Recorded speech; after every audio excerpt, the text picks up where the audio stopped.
Hey everyone, I know it's been a little bit, but I'm back and I wanted to give you guys a video on what's going on with COVID and in my professional and also personal life, and also give you a 7 month update and stuff at my job as a new nurse.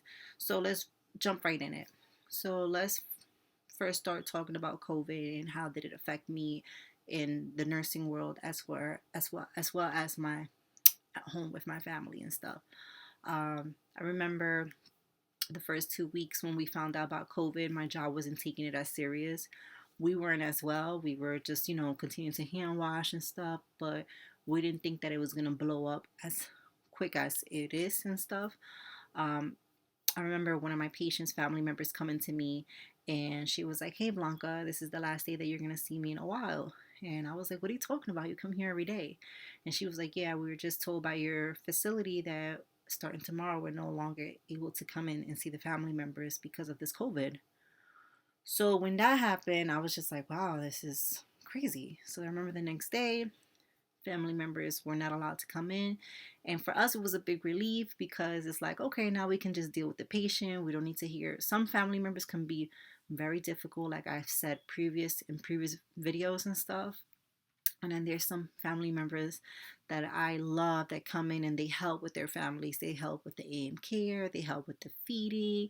They're very understanding and very appreciative of your care and stuff. And I have a lot of family members like that. So those I was like, oh, I miss them. But it's only been one day. And that one day turned into weeks. And it's been crazy. It's been, I've been feeling some of what my patients have been feeling, which is missing that family coming through to see them. I've been seeing a lot of some of my patients going through depression, homesick, not eating, not trying to take their medications, feeling hopeless, feeling like, why am I being confined into a room? Why can't I come out of this room? Why can't I see my family members and stuff? A lot of patients don't understand why is all going on. Remember, I've said through so many videos that my patients are not really there, right? So they're not oriented all the way. So it's very hard to explain to them that we're going through something so pandemic and stuff. So, ways that I do help my patients, especially on my floor, is I FaceTime with their family members. I let them talk to their families through FaceTime. If they don't have FaceTime, I send videos and they send me videos back for their family members to see, the patients to see. I call them on the phone. I send them little texts. And I do that every day when I'm on the floor with my patients. Um, so yeah, visitors are not allowed to come into our units. They are allowed to come to the front desk and drop off items for them. And me as a nurse, oh, I will send an aide to pick it up. But I personally go most of the time and pick the items just to get that one-on-one with the family member, give them an update on their family, on the patient and stuff. I think that's very important as the nurse to keep that open communication with the family member. It shows that you care. So, and we're humans, you know. I'm there for them to vent to me and vice versa. So that's been not so good to see about my patients being depressed, but at the same time, a way to help them to bring them up by FaceTiming and texting and doing videos and calls. Another thing that we've been doing is we'll have the family members come to the side door, which is a glass door. And if we can, we will wheel the patient to the side door and they can speak to them through the glass by writing on a board or paper. And it's been very nice for our patients and stuff like that. And that's how we've been supporting them. It's good for behavior, appetite, a lot of things. Keeps them motivated, keeps them going and stuff. So that's one way that COVID has changed our lives. Another way that COVID has changed our lives is as staff, we were using every other exit to come in and out of the building. And since COVID has came in, we have we only been able to use one exit and one entrance, that same entrance and exit and stuff like that. We have to hand sanitize, we have to get screened by answering a lot of questions, getting our temperature checked. We had to wear masks. It's gotten to a point where we have ran out of masks, and most of us have been buying N95s or masks or getting masks from our other jobs and bringing them in to put on. Starting today, we were told to start wearing PPEs, protective gear, like the gown, gloves, and everything, because it's just getting worse. And we don't want to put our patients more at risk and stuff. And as nurses, we are on the front line, and that is a very scary thing. A lot of things go through my mind. The one thing I'm scared of is I'm not scared of taking care of a patient who has COVID. What I'm scared of is bringing that back home to my family. I'm okay with taking care of any person because this is what I signed up to be, to take care of anyone in any type of condition. But I'm just scared of bringing that back home to my family, you know? And I think that every other person in the healthcare industry feels the same way and stuff. So that's another way that it has changed our lives. I know that from the moment that we heard that COVID was hitting, around surrounding areas, I remember my husband calling me, and he was hit from day one, hitting the stores, grabbing tissue, napkins, food, and stuff. He started from day one because he was like, I don't know what this can turn out to be. And unfortunately, it has turned out to be the worst. But I'm happy that my husband jumped from the beginning to get the items that we needed and stuff. And we're blessed to say that we're doing well when it comes to having items stock and stuff, because my husband was able to think right away. If it was up to me, I was, you know, taking things day by day. I wasn't rushing into things. I wasn't like him jumping into stuff and doing a lot, because I was just like, I didn't think that it was going to get this bad and stuff. And it has. It really has.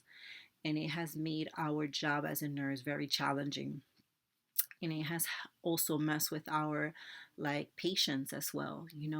We've been in a lot of stressful, as speaking for myself, have been in a lot of stressful situations and stuff. um, I have patients where their fevers have spiked and dropped and spiked and dropped and stuff.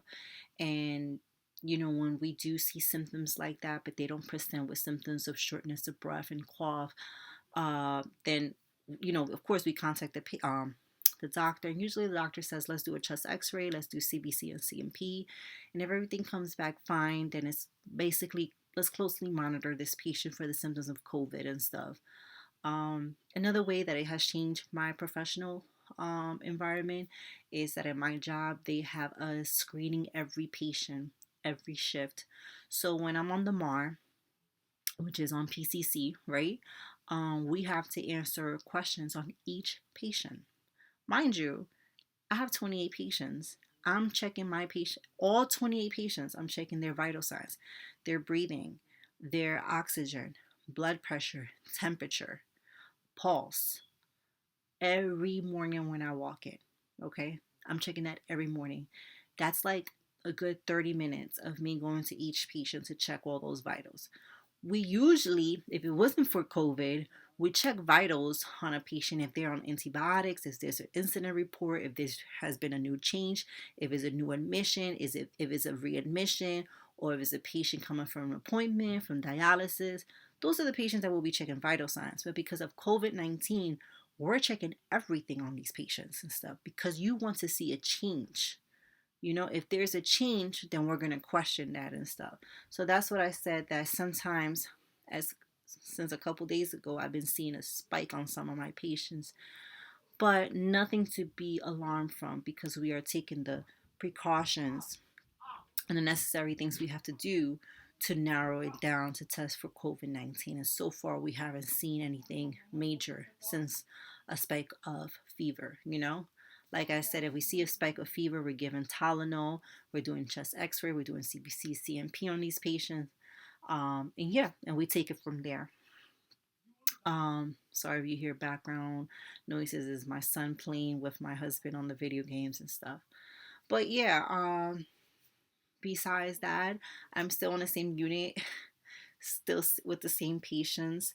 I've been dealing with a couple things that I have not been happy at my job. When it comes to management, I've seen things that I'm not happy, because the way I look at things is you should work as a team. And unfortunately, at my job, a lot of people, I'm not talking about the nurses are great, but I'm talking about people above us, they don't work as a team. And I always said that there's always flaws somewhere, and there's always good. And my job has some goods, but it also has some flaws. And I'm not saying that everybody's perfect, but there's some things where I be like, I question it as a new nurse. Like, I'm not stupid, and I learn from those mistakes. I learn from other people's mistakes. And so when I see things that I question, I'd be like, you know what? At least I see it now, and I see that this issue is not working. So when I become that nurse who probably will run a floor years from now, I know not to do that. One thing in healthcare is communication, is supporting your nurses. Okay, and I say this for a reason, because I have seen it and am experiencing it as we speak. When you treat your nurses cruelly and your aides cruelly, you expect, you think that you should get that same respect back from your team. And especially in this time of crisis, you should not be down talking your team. You should support them, motivate them, especially now when you need them. I've started to see that our aides have not been wanting to come to work because they're scared. We have had a couple call outs, and it's unfortunate to see that, but I can understand why they feel like that, because they're scared. They don't feel like they're being protected. They don't feel like they're being motivated, you know? And most importantly, they don't feel like they're being appreciated, you know? Not just us nurses who put ourselves in the front lines, but we have CNAs, we have housekeepers, okay? We have dietitians, physical therapy, who are putting their lives in on right there with these patients, and they don't get appreciated. And for you to have a facility to run, you need to know how to speak to them, and you need to know how to treat them, especially on a time of crisis. One thing that I see that I'm very happy about is that when it's time that we're going through crisis, all of our nurses get together and we just praise him, because this is the time where you need to have as much faith as you can. Whatever faith we have, we come together and we talk about it. And us nurses, we go into especially my manager's office, we'll go in there and we cried. We've cried. I cried today. My manager cried yesterday, out of frustration, because we're scared. We don't know what else to do. We're running out of material, supplies, and stuff. And then we'll start laughing at the end, because you're like, you know what? We rented, we let it all out. Then we open that door with a smile for our patients, because we don't want to let our patients know what we're really going through. We have to keep our head up, and we have to be strong for them. So, yeah. I remember the other day one of my patients came to me and she's like, Blanca, why do you have a mask and we don't have a mask? And I said, good question. The reason why you don't have a mask is because you're not going outside. We're going in and out. So we're trying to protect you from out there. So we have to wear a mask. You see? And she said, thank you. Thank you for that. Thank you for explaining that, because no one is able to explain that. So yeah, sometimes it only takes 2 minutes of your time to explain that to somebody and stuff like that. Sometimes they just want you to hear them out and stuff. But yeah, so far my 7th month experience has been hectic. I'm very happy that I'm I'm able to experience this. Well, I can't say I'm very happy. I'm so. I'm like, wow, as a new nurse, I'm going through this crisis and it's crazy. But you know what? I can say that I worked through this and I was able to see the light at the end of this tunnel and stuff. How it is at home. When I come home, I take off my clothes, I go take a shower and greet my kids and stuff like that. Um, yeah, it's been scary. I wear an N95 mask all day, all day. My husband has been able to provide that to me, so I don't have to wear what my job has been giving us, which is a regular mask, which really doesn't protect you as from much. But it protects you. At least you have something on. But I wear an N95, and I, thank him and I thank God for us being able to get our hands on that. And so I wear my N95, I wear my gown, my gloves, and I go to see my patients. And the moment that you can't breathe with the N95. That's the problem about the N95. You can't really breathe with it. And it hurts here because the middle part of it sits right up here. So that by the time I get out of work, my nose up here is so red. But it's worth it because it's protecting me, and it's protecting my patient and stuff. Um, what else I would say about my 7th month? I've been learning a lot. I always say every month I learn something new, and I have. I've seen a lot of things, and I am getting better at seeing changes. One of them is a main thing that you see in a lot of elderly is confusion. Let's say if you have a patient who's alert, who's oriented, and out of nowhere they're wacko. They're like talking nonsense and craziness and stuff, or they can be not eating it that much like they used to. Their appetite is decreasing and stuff like that. You see a sense of confusion. They can have less appetite and they're running a temperature. Call the doctor, try to see if you get an order for a urine analysis and CNS. The problem can be that the person has a UTI. And most of the time on my floor, my patients have UTIs. Why? It can be they're not taking a lot of fluids, right? It can also be one thing that you see a lot is that the aides are not changing them, cleaning them well, or they're sitting on their diaper for too long and stuff, which is not good. It can be a lot of reasons and stuff like that. But yes, UTIs. And if you see a quick confusion on a change of confusion, not eating, not drinking, high temperature, ask your doctor for a urine analysis and a CNS, which is a culture sensitivity, to see if your patient has a UTI.